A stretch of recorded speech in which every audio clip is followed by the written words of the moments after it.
How to add YouTube channel link in TikTok bio. It's pretty simple and a quick process, so without any further delay, let's jump right into the video. First thing first, move into your application YouTube. Make sure that you are logged into the account that you want to add the link to TikTok.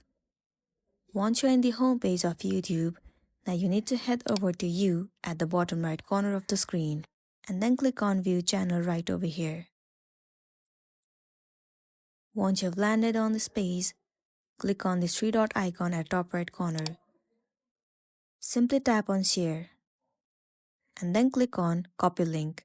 Once the link has been copied, now go back and head over to your application TikTok.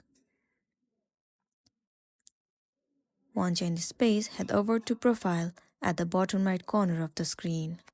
Now what you should know is, in order for you to add the TikTok link, you must have around 1,000 followers or more. If you have less than 1,000 followers, then the link option might not be available to you. So make sure to make 1,000 followers and then head over to Edit. Click on this link options right over here. Remove the previous link that you have entered and then paste the link that you have just copied. Once done, tap on Save at the top right corner of the screen. After that, the link will be added to your TikTok bio. If this video helped you, give it a like and check out our next tutorial. Thank you.